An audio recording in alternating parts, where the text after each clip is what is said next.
တစ်ခုခုဆိုလို့ရှိရင်လေစိတ်မရှိတတ်တဲ့လူတွေအတွက်ကျွန်တော် gentle reminder အဲ့ထက်မှကျွန်တော်လည်းပါတယ်ကျွန်တော်ကိုယ်တိုင်လည်းပါတယ်ဘာကိုစိတ်မရှိရလဲဆိုတော့လေအခုကျွန်တော်အနောက်မှာမြင်နေရတယ်မှာကျွန်တော် skin care ဆင်မှာလက်သေးညက်ရှိရဲ့အဲ့ဒီလက်သေးညက်နာကိုလမ်းလျှောက်သွားဖို့ဒီကနေကျွန်တော်စိတ်မရှိဘူးဘာကိုလဲဆိုတော့ဒီမှာလက်စတွေကလေဒီလိုမျိုးဖွာနေတာတို့ဒီလိုလက်စတွေကဒီလိုဖွာနေတာမျိုးဆိုလို့ရှိရင်လက်သေးညက်လီနာကိုသွားပြီးလက်သေးညက်နဲ့ဖြတ်ဖို့ကိုမကြိုးစားဘူးဘာလို့လိုက်လဲသိလားဒီတစ်ခါတော့မဖြစ်တန်ရဘူးဆိုတော့ over confident ကျွန်တော်မှရှိတယ်လက်နဲ့ဆွဲခွာလိုက်ဆွဲလိုက်သွေးထွက်ပြီးအဲ့ဒီလိုမျိုးမဖြစ်စေနဲ့အဲ့လိုမျိုးမဖြစ်စေနဲ့don't do that again ဘာလို့ရမှာလဲအဲ့ဒီစင်နာကိုလမ်းလျှောက်သွားစိတ်လေးကိုခဏလေးအောင့်ပြီးတော့မှရှေ့လိုက်လက်သေးညက်ကိုယူပါလက်သေးညက်ကိုယူလိုက်ပါ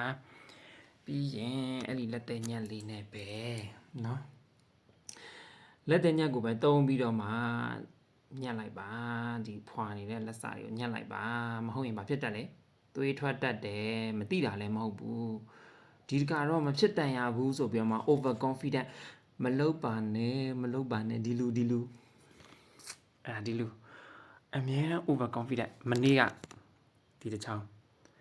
သွေးစိမ်းရှင်းရှင်းထွက်ထားတယ်မှာရဲနေတယ်အဲဘာလို့လဲလက်တဲညက်မသုံးဘူး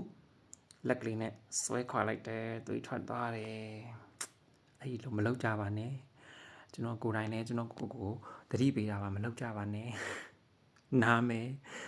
ဒီတကတော့မဖြစ်ဘူးဆိုတာမျိုးမဟုတ်ဘူးအမြဲတမ်းဖြစ်ပါတယ်ထပ်ပြောမယ်နော်အမြဲတမ်းဖြစ်ပါတယ်ခင်ဗျာbye bye